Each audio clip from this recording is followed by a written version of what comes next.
Hi all. आज का मेरा वीडियो है माई एसक्यूएल के इंट्रोडक्शन के बारे में।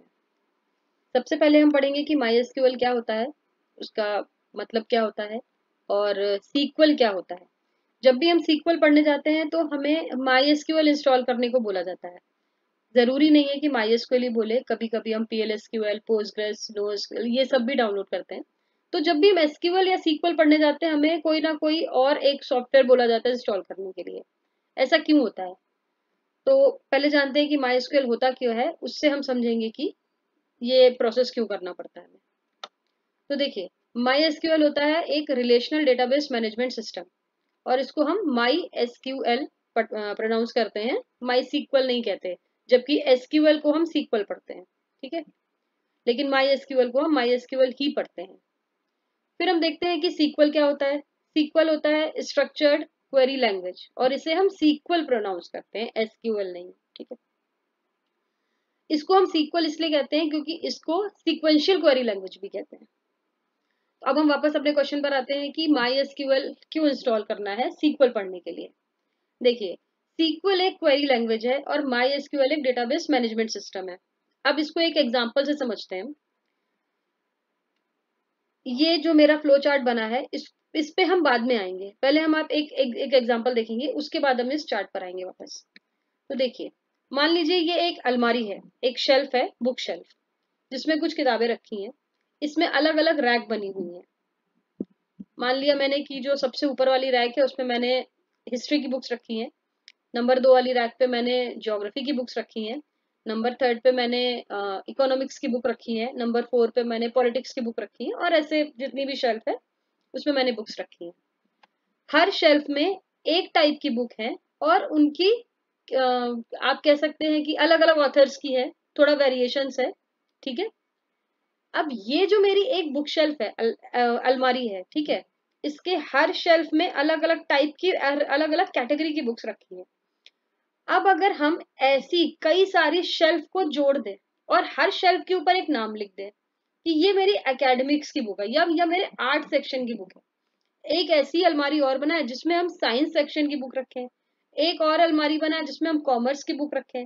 ऐसे मल्टीपल सेक्शन, जैसे फिक्शन, नॉन फिक्शन, मोटिवेशनल, और पॉलिटी, लिटरेचर, लैंग्वेज, जो भी आपको सब्जेक्ट समझ में आ रहा है, हम अलग अलग शेल्फ बना दें और सारी शेल्फ एक अच्छे से बड़े हॉल में सेट करके रखते हैं, ठीक है। उसके बाद उस हॉल के बाहर एक आदमी को बिठा दें। आप उस आदमी के पास जाओ, उससे बोलो, ये जैसे मेरा हॉल है, ये मेरा क्रिएट हो गया, ठीक है, ये मेरा हॉल क्रिएट हो गया, इसमें अलग अलग शेल्फ मैंने रखी है, अलग अलग सेक्शन की। ये टेबल पे मेरा एक आदमी बैठा है, ठीक है, जो उसको आप इंचार्ज बोल सकते हो। मैं उस इंचार्ज के पास जाऊं और मैं बोलूं कि मुझे साइंस की, फिजिक्स की, क्वांटम फिजिक्स की बुक चाहिए, ठीक है। तो वो क्या करेगा? वो पहले उस हॉल के अंदर जाएगा। उस हॉल के अंदर जाके पहले वो साइंस के बुक शेल्फ के पास जाएगा। साइंस की बुक शेल्फ में वो उस रैक में जाएगा जिसमें फिजिक्स की बुक रखी होगी, और वहां से वो सर्च करके क्वांटम की बुक आपको लाके देगा, ठीक है। ये पूरा प्रोसेस समझ में आया? अब हम धीरे धीरे इसको समझने की कोशिश करते हैं। तो जो मेरी ये बुक शेल्फ बनी है, और बुक शेल्फ जो मेरी एक बुक शेल्फ बनी है ये, और जो उसके रैक बनी है, तो ये जो रैक है ये मेरी टेबल है, एक एक टेबल है। रैक में रखी हुई बुक्स उसका डेटा है। जैसे कि मेरी फिजिक्स नाम की टेबल में डिफरेंट डिफरेंट ऑथर की फिजिक्स की बुक्स रखी है, और ऐसे ही फिजिक्स, केमिस्ट्री, बायो का सेक्शन मिला के एक साइंस की बुक शेल्फ बनती है, ठीक है। ये जो साइंस की बुक शेल्फ है ये मेरा डेटाबेस है, और अलग अलग टेबल्स जैसे फिजिक्स, केमिस्ट्री, बायो, इन सबको मिलाकर मेरा साइंस का डेटाबेस बना है।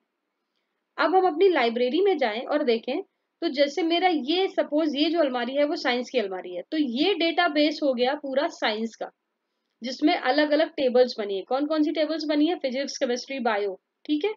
ऐसे मेरे अलग अलग शेल्फ, जो आर्ट्स का होगा उसमें इकोनॉमिक्स, हिस्ट्री, ज्योग्राफी, ये सारी बुक्स होंगी, ठीक है। तो वो मेरा आर्ट्स का डेटाबेस हो गया। ऐसे मेरे पास मल्टीपल डेटाबेस है। तो अभी स्ट्रक्चर क्या हुआ कि मेरे पास एक बड़ा सा हॉल है जिसमें बहुत सारे डेटाबेस है। उन डेटाबेसेस में बहुत सारी टेबल बनी है, और उन टेबल्स में स्पेसिफिक डेटा रखा हुआ है, ठीक है। अब जो ये पर्सन बैठा है उसका काम क्या है, उसको मैं पूरा पूरा बताती हूँ कि इस शेल्फ में जाकर इस सेक्शन से ये बुक चाहिए मुझे, कि मुझे साइंस की शेल्फ में से फिजिक्स के जो सेक्शन बना है उसमें से मुझे क्वांटम की बुक चाहिए। तो यानी कि क्या मैंने बताया कि माई एसक्यूएल में जाओ, यानी कि पूरे जो होल, वो बड़ा सा हॉल है जो होल डेटाबेसेस जहां पर रखे हुए हैं, वहां पर जाओ, साइंस डेटाबेस को सेलेक्ट करो, साइंस डेटाबेस में से फिजिक्स नाम की टेबल सेलेक्ट करो, उसमें से क्वांटम नाम का डेटा लाके दो। तो वो जो पर्सन बैठा है बाहर, वो मेरा सीक्वल की क्वेरी है, और ये जो लाइब्रेरी का स्ट्रक्चर है ये मेरा डीबीएमएस है, डेटाबेस मैनेजमेंट सिस्टम। अब हम अपने फ्लो चार्ट पर आते हैं। तो हमारे फ्लो चार्ट में आप देखिए, आरडीबीएमएस डेटाबेस मैनेजमेंट सिस्टम, ये किससे मिलकर बना है, डेटाबेसेस से मिलकर बना है। डेटाबेस किससे मिलकर बना होता है, टेबल से। टेबल्स किससे मिलकर बनी होती हैं, कॉलम और रो से। अब इसको हम अपने लाइब्रेरी के एग्जाम्पल से मिला के देखते हैं। तो आरडीबीएमएस हो गया मेरा पूरा वो हॉल जहां पर सारी शेल्फ रखी हैं। डेटाबेसेस हो गए डिफरेंट डिफरेंट एल्मिरा जो मेरी रखी है, बुक शेल्फ, जैसे science, arts, commerce, polity, fiction, non fiction. उसके बाद टेबल्स क्या हो गया, साइंस वाली जो बुक शेल्फ है उसमें जो फिजिक्स वाली जो रैक है वो मेरी टेबल हो गई है। और कॉलम और रो क्या हुआ, जो मैंने क्वांटम की बुक बोली है वो जिस रैक में पूरी रखी है वो मेरी कॉलम और रो को मिलाकर टेबल बनी, और वो डेटा जो है वो कॉलम और रो में स्टोर रहता है। तो ये मेरा पूरा डीबीएमएस का स्ट्रक्चर होता है, और यही मेरा माई एसक्यूएल होता है। माई एसक्यूएल में ही डेटा स्टोर होता है। अब ये बताइए, अगर लाइब्रेरी ही नहीं बनी होगी तो वो जो पर्सन बाहर बैठा है उसका क्या काम, कोई काम नहीं है। यानी कि जब तक माई एसक्यूएल या कोई डीबीएमएस नहीं होगा, सीक्वल का कोई काम ही नहीं है। इसीलिए जब हम सीक्वल डाउनलोड पढ़ने जाते हैं तो हमें माई एसक्यूएल या नो एसक्यूएल या पीएल एसक्यूएल डाउनलोड करना पड़ता है और इंस्टॉल करना पड़ता है। ठीक है,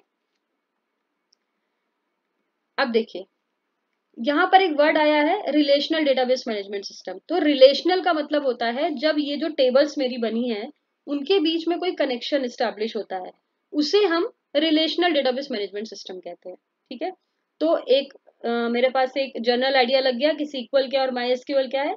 और ये क्वेश्चन बहुत पूछा जाता है कि सीक्वल में और माई एसक्यूएल में क्या डिफरेंस होता है। तो सीक्वल मेरा एक क्वेरी लैंग्वेज है और माई एसक्यूएल मेरा एक डीबीएमएस है।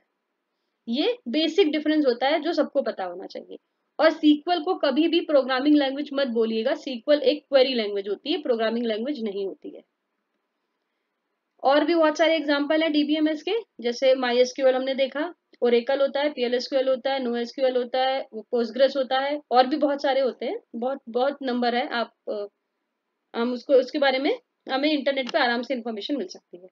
तो नेक्स्ट वीडियो में अब हम ये पढ़ेंगे कि हम माई एसक्यूएल पे कैसे काम करते हैं, कैसे टेबल क्रिएट करते हैं और कैसे डेटाबेस क्रिएट करते हैं। आई होप ये इन्फॉर्मेशन आपके लिए हेल्पफुल रही होगी। Thank you.